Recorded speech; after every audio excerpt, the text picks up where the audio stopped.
Horton Hears a Who by Dr. Seuss. On the 15th of May, in the jungle of Newell, in the heat of the day, in the cool of the pool, he was splashing, enjoying the jungle's great joys, when Horton the elephant heard a small noise. So Horton stopped splashing. He looked towards the sound. "That's funny," thought Horton. "There's no one around." Then he heard it again, just a very faint yelp, as if some tiny person were calling for help. "I'll help you," said Horton. "But who are you? Where?" He looked and he looked. He could see nothing there, but a small speck of dust blowing past through the air. "I say," murmured Horton, "I've never heard tell of a small speck of dust that is able to yell. So you know what I think? Why, I think that there must be someone on top of that small speck of dust. Some sort of creature of very small size, too small to be seen by an elephant's eyes. Some poor little person who's shaking with fear that he'll blow in the pool. He has no way to steer. I'll just have to save him, because after all, a person's a person, no matter how small." So gently, and using the greatest of care, the elephant stretched his great trunk through the air, and he lifted the dust speck and carried it over, and placed it down safe on a very soft clover. "Humph!" humped a voice. 'Twas a sour kangaroo, and the young kangaroo in her pouch said, "Humph!" too. "Why, that speck is as small as the head of a pin. A person on that? Why, there never has been." "Believe me," said Horton, "I'll tell you sincerely. My ears are quite keen, and I heard them quite clearly. I know there's a person down there, and what's more, quite likely there's two, even three, even four. Quite likely. A family, for all that we know. A family with children just starting to grow. So please," Horton said, "as a favor to me, try not to disturb them. Just please let them be." "I think you're a fool," laughed the sour kangaroo. And the young kangaroo in her pouch said, "Me too. You're the biggest blame fool in the jungle of Newell." And the kangaroos plunged in the cool of the pool. "What terrible splashing!" the elephant frowned. "I can't let my very small persons get drowned. I've got to protect them. I'm bigger than they." So he plucked up the clover and hustled away. Through the high jungle treetops, the news quickly spread. "He talks to a dust speck. He's out of his head. Just look at him walk with that speck on that flower." And Horton walked worrying almost an hour. "Should I put the speck down?" Horton thought with alarm. "If I do, these small persons may come to great harm. I can't put it down, and I won't, after all. A person's a person, no matter how small." Then Horton stopped walking. The speck voice was talking. The voice was so faint he could just barely hear it. "Speak up, please," said Horton. He put his ear near it. "My friend," came the voice, "you're a very fine friend. You've helped all us folks on this dust speck no end. You've saved all our houses, our ceilings and floors. You've saved all our churches and grocery stores." "You mean," Horton gasped, "you have buildings there too?" "Oh yes," piped the voice, "we most certainly do." "I know," called the voice, "I'm too small to be seen, but I'm mayor of a town that is friendly and clean. Our buildings to you would seem terribly small, but to us who aren't big, they are wonderfully tall. My town is called Whoville, for I am a Who, and we Whos are all thankful and grateful to you." And Horton called back to the mayor of the town, "You're safe now, don't worry. I won't let you down." But just as he spoke to the mayor of the speck, 3 big jungle monkeys climbed up Horton's neck. The Wickersham brothers came shouting, "What rot! This elephant's talking to who's who or not. They aren't any who's, and they don't have a mare. And we're going to stop all this nonsense, so there." They snatched Horton's clover. They carried it off to a black-bottomed eagle named Vladikoff, a mighty strong eagle of very swift wing. And they said, "Will you kindly get rid of this thing?" And before the poor elephant even could speak, the eagle flew off with the flower in his beak. All that late afternoon and far into the night, the black-bottomed bird flapped his wings in fast flight, while Horton chased after with groans over stones that tattered his toenails and battered his bones.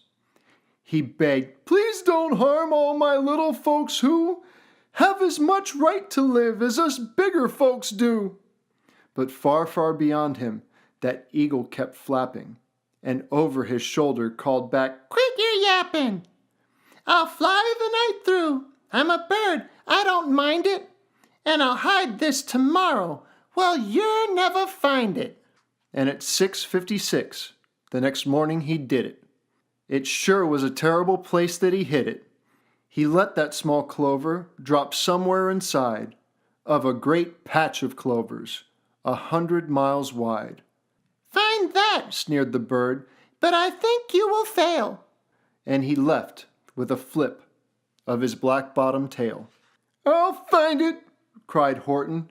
"I'll find it or bust. I shall find my friends on that small speck of dust." And clover by clover with care, he picked up and searched them and called, "Are you there?" But clover by clover he found that the one that he sought for was just not around. And by noon poor old Horton, more dead than alive, had picked, searched, and piled up 9,005. Then on through the afternoon, hour after hour, till he found them at last on the 3,000,000th flower. "My friends," cried the elephant, "tell me, do tell! Are you safe? Are you sound? Are you whole? Are you well?" From down on the speck came the voice of the mare. "We really had trouble, much more than our share. When that black-bottomed birdie let go and we dropped, we landed so hard that our clocks have all stopped. Our teapots are broken, our rocking chairs smashed, and our bicycle tires all blew up when we crashed.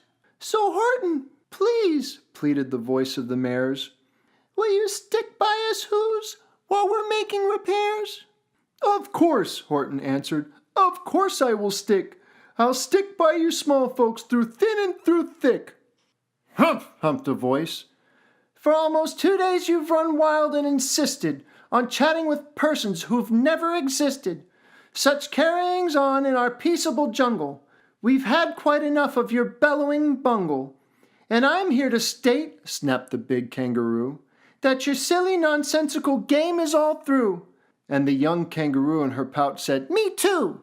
With the help of the Wickersham brothers and dozens of Wickersham uncles and Wickersham cousins and Wickersham in-laws whose help I've engaged, you're going to be roped, you're going to be caged. And as for your speck of dust, that we shall boil in a hot steaming kettle of bezelnut oil." "Boil it?" gasped Horton. "Oh, that you can't do. It's all full of persons. They'll prove it to you." Mr. Mayor," Horton called. "Mr. Mayor, you've got to prove now that you really are there. So call a big meeting, get everyone out, make every who holler, make every who shout. Make every who scream. If you don't, every who is going to end up in a bezelnut stew." And down on the dust speck, the scared little mayor quick called a big meeting in Whoville Town Square, and his people cried loudly. They cried out in fear, "We are here! We are here! We are here! We are here!"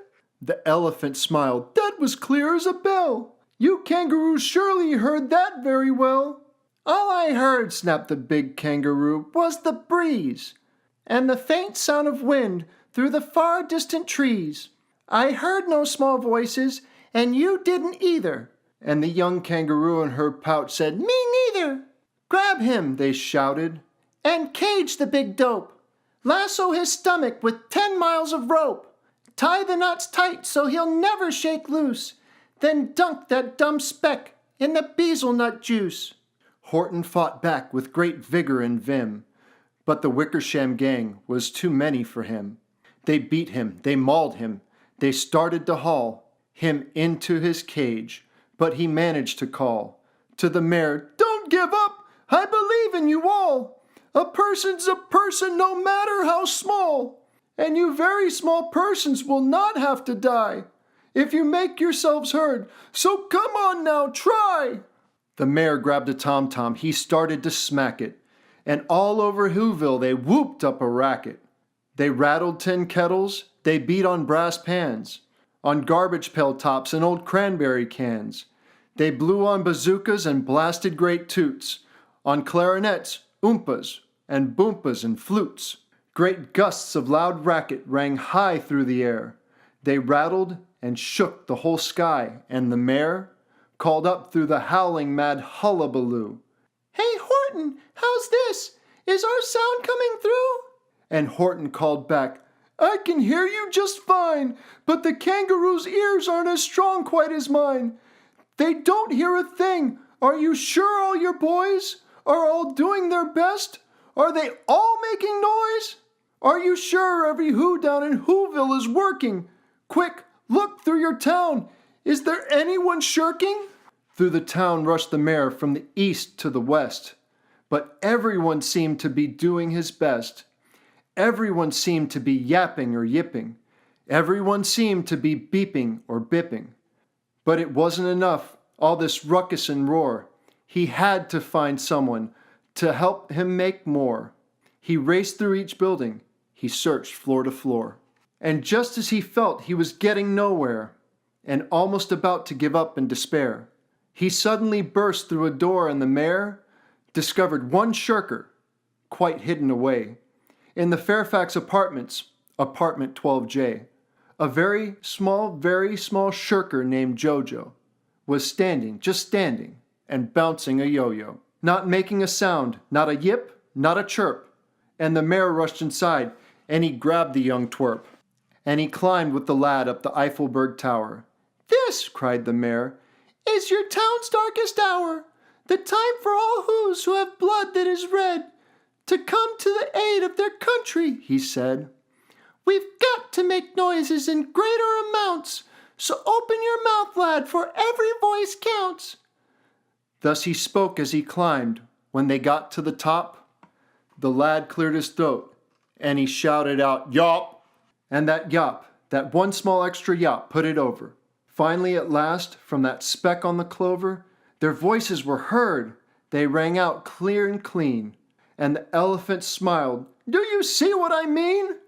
They've proved they are persons, no matter how small, and their whole world was saved by the smallest of all." "How true!